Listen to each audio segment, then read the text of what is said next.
ustedes saben que cuando el maltrato se genera durante un tiempo, se genera cambios en el cerebro, ¿no?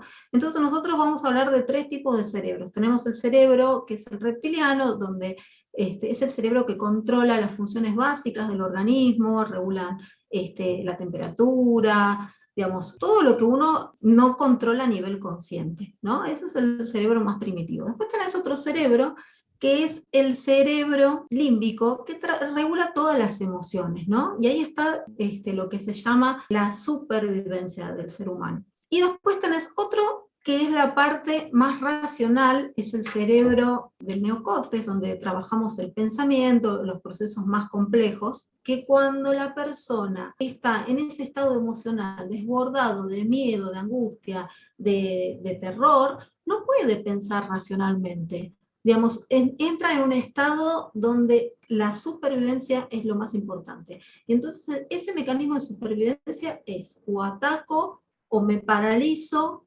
o la huida, ¿no? También.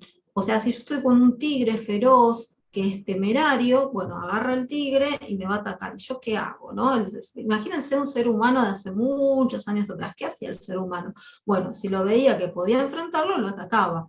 Y si no, tenía que salir corriendo, ¿no? En el mejor de los casos, capaz que se escondía, se escapaba y salvaba así su vida, ¿no? Ese es un mecanismo que aparece de forma automática, y entonces la persona no es que piensa lo que va a hacer, simplemente actúa, acciona. Entonces hay muchas personas que son, que por cuestiones de haber sufrido maltrato, vuelven a conectar con personas que son imponentes, ¿no? Y entonces la otra persona siente como que es una amenaza. Entonces inmediatamente aparece este sistema de defensa que tiene el organismo, que tiene el cerebro, y ¿qué pasa? Acciona tal vez huyendo, escapando de la situación, o lo que estábamos hablando hoy, complace al otro para que el otro no lo ataque. Es un mecanismo defensivo para poder evadir esa violencia o esa agresión. Pero después vamos a hablar un poquito de algo más complejo que les tengo preparado, porque esto, digamos, tiene que ver también con otras cuestiones. Miren que eso que tú dices respecto a nuestro cerebro, de cómo el impacto de lo que pensamos y lo que sentimos tiene un impacto directo en nuestro día a día, ¿sí? Porque esto nos produce o malestar o nos produce angustia y nuestra mente va a estar en modo alerta, ¿sí? En modo alerta a una amenaza, ¿sí? Entonces, lo que nos estaba diciendo ahorita último, María, respecto a estas circunstancias o situaciones de nuestro presente,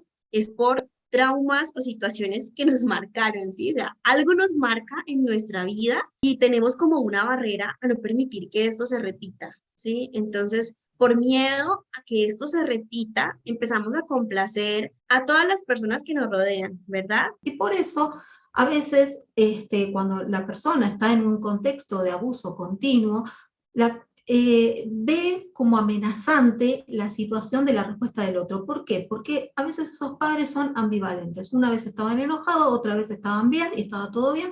Entonces, la persona empieza a generar lo que se llama una distorsión cognitiva, donde no entiende qué es lo que está bien y qué es lo que está mal. Y son personas que tal vez han sufrido en su infancia violencia, digamos, violencia psicológica, donde estos padres abusivos les han invadido, les han obligado a que ellos no aprendan a poner límites. ¿Por qué?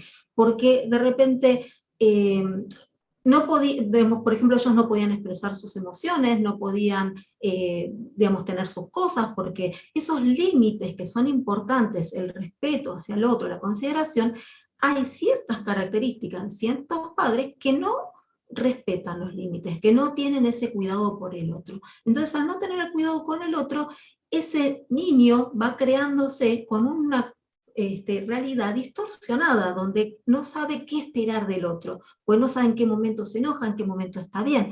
Entonces, de esa forma se va afectando la percepción que tiene de la realidad, y como consecuencia, a veces antes de hablar tiene mucho miedo porque no sabe cómo va a responder, no sabe si va a estar bien, no sabe si está mal, entonces tiende a complacer al otro como una forma de protección y defenderse, ¿sí? ¿Por qué? Porque lo ha vivido durante mucho tiempo este abuso emocional, este abuso psicológico, incluso hasta a veces también físico, y entonces va estando en un estado de ansiedad constantemente, de estrés, vinculado justamente al exceso de cortisol.